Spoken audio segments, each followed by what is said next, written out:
প্রকাশিত করার পর আমার অতীতের একটা স্মৃতি মনে পড়ে গেল।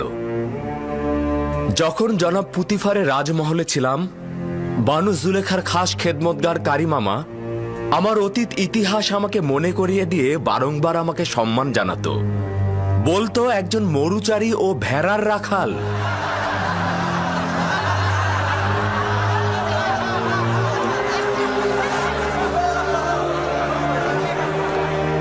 কিন্তু মহামান্য বাদশাহ যখন আমাকে অর্থ ও কৃষি মন্ত্রণালয়ের প্রধান হিসেবে নিযুক্ত করলেন, তখন মনে হলো আমার মহামান্য বাদশাহ বোধহয় আমাকে সেই কাজেরই পুরস্কার দিলেন।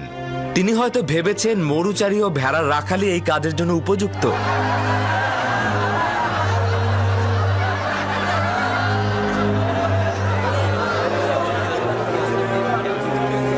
যদি ইউজারশিপকে একবার হাতের নাগালে পেতাম, তবে এক মুহূর্ত নিরাপদ থাকতে দিতাম না। অনুমতি প্রদান করবেন, আমি যেভাবে ভালোবাসি ও শিখেছি আমি সেভাবেই আপনাদের সাথে কথা বলবো। আমি নিজেকে মিশরের জনগণের খাদেম হিসেবে মনে করি। তাদের ইচ্ছার মালিক বা তাদের থেকে শ্রেষ্ঠ আমি নই। আমি মিশরের জনগণের কাছ থেকে সাহায্য চাইছি। দোয়া করবেন মহামান্য বাদশার দেয়া সেবা কর্মের ওজিফা আমি যেন সঠিকভাবে পালন করতে পারি। সবাই মোটামুটি অবগত আছেন যে আগামী 7 বছর মিশরে অফুরন্ত নিয়ামতের বৃষ্টি ঝরবে এবং ফসল উৎপাদিত হবে। পরের 7 বছর দুর্ভিক্ষ ও শুকনো মৌসুম বিরাজ করবে। আজ আমি আপনাদেরকে কথা দিয়ে গেলাম, যদি পাথরের উপরও বীজ ছিটিয়ে দেন তবে সবুজ হবে এবং ফসল ফলবে। অতএব এখন থেকেই ফসল ফলানো শুরু করে দিন। যে সকল কৃষক মূলত গমের চাষাবাদ করেন তারা অধিক ফলনকৃত শস্য রাষ্ট্রীয় গুদামে জমা করুন। এতে করে আপনারা ক্রমান্বয়ে জমির মালিকানায় অন্তর্ভুক্ত হবেন। আমি জানি যে মিশরের সকল জমি জমার মালিক মহামান্য বাদশাহ। আমি এ ব্যাপারে পরে আপনাকে বিস্তারিত বলবো। কিভাবে বুঝবো যে তারা জনগণের গম জমা করবেন এবং নিজেরা উচ্চ মূল্যে বিক্রয় করবে না? রাষ্ট্রীয় গুদামে জমাকৃত গমের রক্ষণাবেক্ষণ কিংবা ক্রয় এবং বিক্রয় আপনাদের দ্বারা নির্বাচিত প্রতিনিধির মাধ্যমে সেটা সম্পন্ন হবে। সরকার বা সরকারের প্রতিনিধি শুধু সেটা তত্ত্বাবধান করবেন। আপনারা শুধু 1 বছর খাবার জন্য যতটুকু গম প্রয়োজন এবং আগামী বছরের বীজ নিজেদের কাছে রাখবেন, বাকিটুকু হুকুমতের গুদামে জমা রাখবেন। যদি যোগ্যতা সম্পন্ন শাসক হয়েই থাকেন, তাহলে উচিত হচ্ছে চূড়ান্ত সিদ্ধান্ত গ্রহণ করা। ওই সময় জনগণ নিজেরাই আপনাদেরকে সাহায্য করবে। জনগণ যদি হুকুমতের কার্যাবলী নিজেরাই তত্ত্বাবধান করেন, তবে তো রাষ্ট্রের সাহায্যকারী হিসেবে চিহ্নিত হবেন। যদি কেউ এতে একমত না হন, তবে তার উপরও কোনো জুলুম হবে না। মনে হলো তোমার কথার জবাব দিল। কেউ চাইলে নিজেরাই গম সংরক্ষণ করতে পারবে। আমরা আপনাদের ভবিষ্যতের কথা চিন্তা করেই গম সঞ্চয়ের সিদ্ধান্ত নিয়েছি। আপনারা যদি চান নিজেদের মতো করে সঞ্চয় করবেন, তবে সেটাও করতে পারবেন। কিন্তু যদি কোনোভাবে সে গম নষ্ট হয়ে যায়, তবে মিশরের বাদশাহ তাকে কোনোভাবেই আর সাহায্য করবেন না। গম এবং বীজ সেই ব্যক্তি পাবেন যিনি রাষ্ট্রের এই সিদ্ধান্তের সঙ্গে থাকবেন। কৃষকগণ রাষ্ট্রীয় কোষাগারে গম সঞ্চয়ের মাধ্যমে আপনারা যেমন ক্রমান্বয়ে জমির মালিক হবেন, তেমনি নিজে ও পরিবার দুর্ভিক্ষের কবল থেকে নাজাত পাবেন।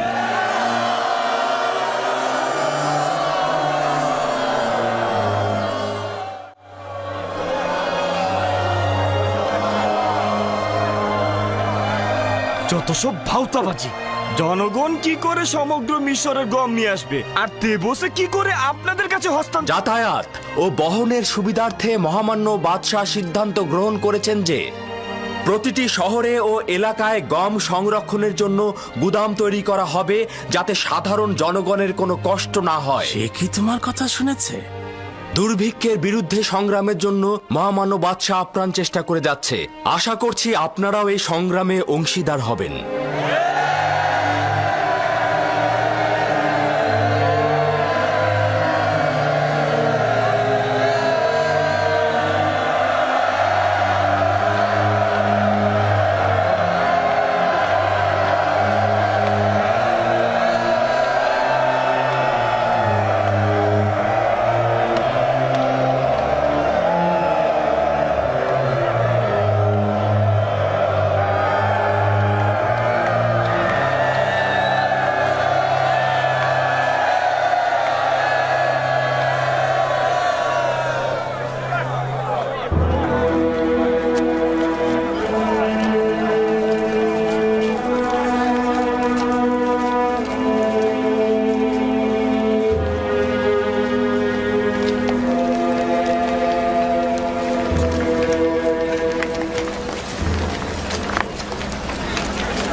আমরা কেন ইউজারসিফের নিকট গিয়ে কথা বললাম না?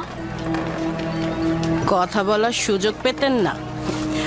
দ্বিতীয়ত, ইউজারসিফের আপনার সাথে কথা বলার তো ইচ্ছেই নেই। কথা বলতে চাইছেন, ওর সাথে কি কথা বলতেন? বলতে চাইছেন যে তাকে ভালোবাসেন, নাকি বছরের পর বছর তার হাজতে থাকা নিয়ে ব্যাখ্যা দিতে চাইছেন?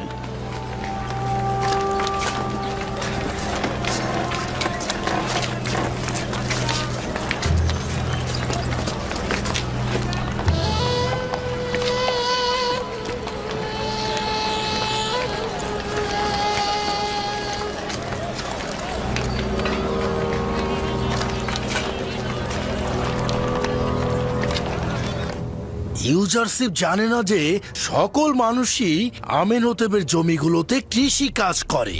ইউজারশিপ অনভিজ্ঞ জওয়ান, সে এই কাজ দ্বারা মিশরের হুকুমতের উপর কুঠারাঘাত করবে।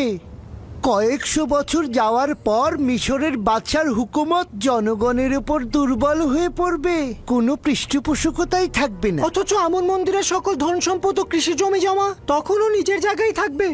এই পরিস্থিতিতে এটাই উত্তম হবে যে ইউজারসিফের কৃষি বিষয়ক সিদ্ধান্তের বিরোধিতা না করা। খেয়াল রাখতে হবে ইউজারসিফ যেন কোনোভাবেই হুকুমতের নেতৃত্ব প্রতিষ্ঠা করতে না পারে। যদি চতুরতার সঙ্গে আমল করি তবে আমরা ইউজারসিফের পতন ঘটাতে সক্ষম হব। আমাদের উচিত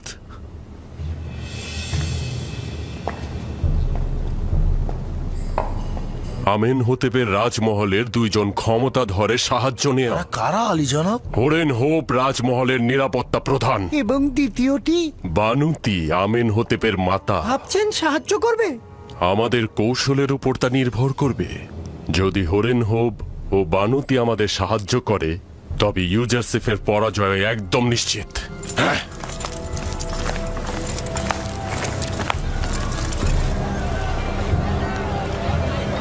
ইরানুস, কেমন আছো ইরানুস? তুমি চলে এলাম তোমাদের দেখতে। আমরা আজাদ হয়েছি। ইউজারশিপ কোথায়? ইউজারশিপ তার খবর আমি জানি এবং এটাও জানি সেই তোমাদের আজাদ করেছে। তোমরা কি তার সাথে মোলাকাত করতে চাচ্ছ? ঠিক আছে, তোমরা চিন্তা করো না। যতক্ষণ পর্যন্ত না আমি এখানে ফিরে আসব তোমরা এখানেই থাকবে, ঠিক আছে? তুমি কোথায় ছিলে? জনাব ইউজারশিপ তোমার সন্ধানে আছেন। আমার সন্ধানে? হ্যাঁ, তুমি মালিক নও? কেন নয়, কেন নয়, আমিই তো মালিক ইবনে জার। আচ্ছা ঠিক আছে, তুমি আপাতত এদের কিনারায় থাকো, আমি ইউজারশিপকে খবর দিচ্ছি।